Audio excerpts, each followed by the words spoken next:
O livro de Jonas, uma história subversiva sobre um profeta rebelde que odeia a Deus por amar os seus inimigos. Jonas é diferente dos profetas do Antigo Testamento porque, tipicamente, eles são coleções das palavras de Deus que foram faladas através do profeta. Mas este livro não se concentra nas palavras do profeta. Pelo contrário, é uma história sobre um profeta realmente mau e desagradável. Jonas aparece apenas uma outra vez no Antigo Testamento. É durante o reinado de Jeroboão II, um dos piores reis de Israel.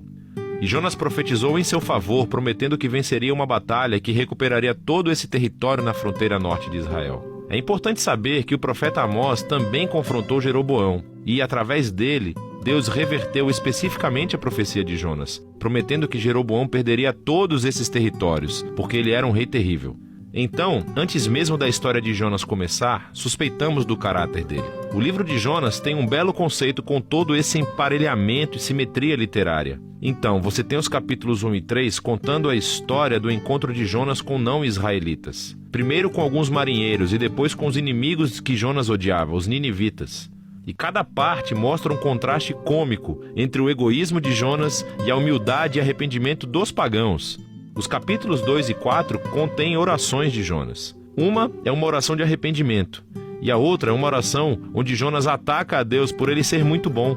Agora, esse conceito cuidadoso do livro é acompanhado por um estilo realmente único de narração. A história está cheia de todos esses personagens estereotipados que, ironicamente, fazem exatamente o oposto do que você acha que eles fariam. Então, você tem o profeta, o homem de Deus, que se rebela e odeia o seu próprio Deus. Você tem os marinheiros, que são supostamente imorais, mas, na verdade, eles têm corações suaves e arrependidos e se voltam para Deus em humildade. Você tem o rei do império mais poderoso e sanguinário do planeta. E ele se humilha diante de Deus por causa do sermão de 5 palavras de Jonas. E até as vacas do rei se arrependem. Esse tipo de história se encaixa no que hoje chamaríamos de sátira.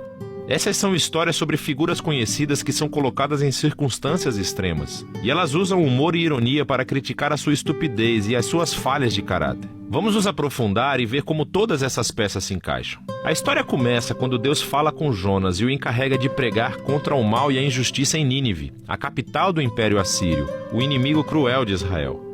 Mas, em vez de ir para o leste, para Nínive, Jonas vai na direção oposta, entrando em um navio que vai para tão longe quanto possível, para Tarsis. Agora, a grande questão aqui é, por que Jonas foge? Ele está com medo? Será que ele simplesmente não gosta de ninivitas e não foi nos dito ainda? Então, o homem de Deus tenta fugir de Deus. E ele embarca em um navio cheio de marinheiros pagãos, e entra no casco do navio e adormece. Então Deus envia uma enorme tempestade para acordar o seu profeta, enquanto, ironicamente, os marinheiros no convés estão bem atentos para tudo o que está acontecendo. E eles conseguem discernir que há um poder divino em ação aqui. Então eles lançam os dados e descobrem que Jonas é o culpado. Então eles pediram a Jonas que se explicasse. Jonas falou um monte de bobagens religiosas. Ele diz, sim, sou hebreu e adoro o Senhor, o Deus que fez o mar e a terra seca. Esse cara deve estar brincando, não é mesmo? Deus fez o mar e a terra seca e Jonas é burro o suficiente para fugir desse Deus escondendo-se dentro de um barco? E quando os marinheiros perguntaram a Jonas o que eles deveriam fazer, ele diz, podem me matar, certo, me atirem ao mar. O que parece meio nobre no princípio, até que você percebe que isso era na verdade uma atitude completamente egoísta. Quer dizer, que melhor maneira de evitar ir a Nínive? Então ele coloca o seu sangue nas mãos de marinheiros inocentes, tentando forçá-los a matá-lo. Eles estão relutantes, é claro. E se arrependem diante de Deus, mesmo quando o atiram ao mar. A tempestade desaparece, e eles acabam temendo o Deus de Israel. E, ao contrário de Jonas, eles realmente adoram a Deus. Mas Deus frustra os planos de Jonas de escapar de Nínive. À medida que Jonas afunda, Deus providencia um túmulo molhado e estranho para ele. O estômago de um peixe grande. Agora, é claro, em circunstâncias normais, isso seria a morte certa. Mas nessa história, tudo está de cabeça para baixo. E assim, a morte submarina de Jonas se torna na sua passagem de volta à vida. Apertado no estômago dessa besta, Jonas profere uma oração, onde ele nunca pede perdão, mas agradece a Deus por não abandoná-lo. E ele promete que obedecerá a Deus daí para diante, não importa o que aconteça. E a resposta de Deus é bastante cômica. A baleia vomita Jonas de volta à terra firme. Então, mais uma vez, Deus manda Jonas ir pregar em Nínive. E Jonas obedece. Dizem-nos que Nínive era uma cidade gigantesca. Levaria dias para percorrê-la. Então Jonas chega e aqui está a sua mensagem. Dentro de 40 dias, Nínive será subvertida. São 5 palavras em hebraico. Seu sermão é bem curto e também estranho. Quer dizer, olha o que ele está falando. Não há menção do que os ninivitas fizeram de errado ou do que deveriam fazer para responder. Não há menção de quem pode destruí-los e, mais notavelmente, não há menção de Deus. O que está acontecendo aqui? Será que Jonas intencionalmente forneceu o mínimo de informação? É como se ele estivesse tentando sabotar a sua própria mensagem ou garantir a destruição de Nínive. Simplesmente não há qualquer esforço por parte de Jonas aqui. Quaisquer que sejam seus motivos, o plano não funciona. Porque tão logo ele profere esse sermão de 5 palavras, o rei de Nínive, toda a cidade, incluindo todas as suas vacas, se arrepende, com tristeza e pesar.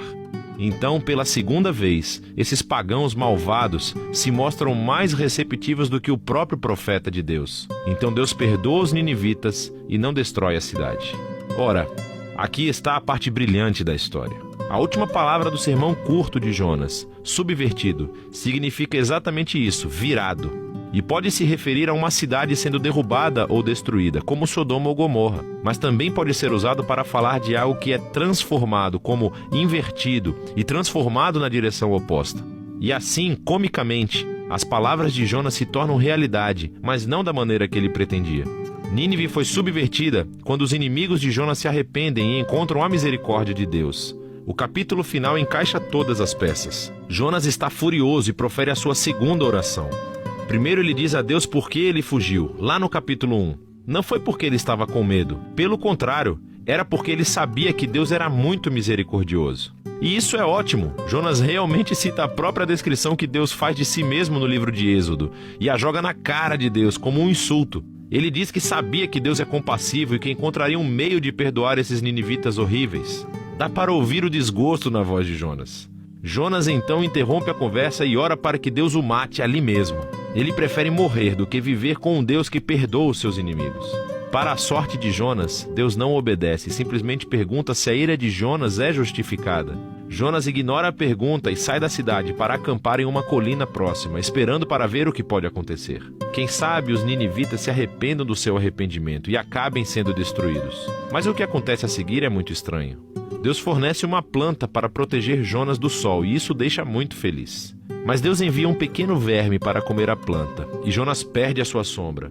E no calor do sol, Jonas novamente pede a Deus para que o mate. Assim Deus pergunta a Jonas novamente se a sua raiva é justificada.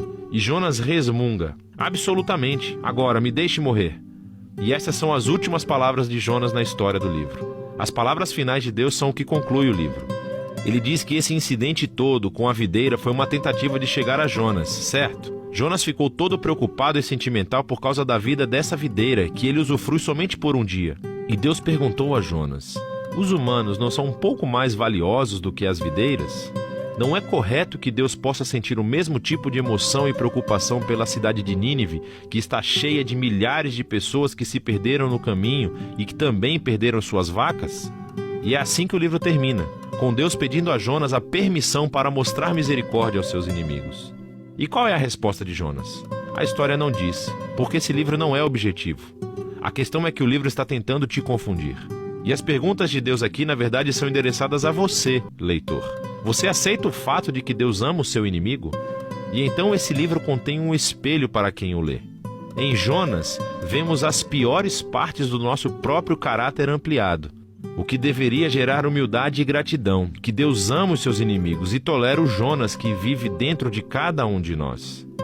E então essa estranha história se torna realmente uma mensagem de boas novas sobre o tamanho da misericórdia de Deus e se apresenta como um desafio central na nossa própria vida.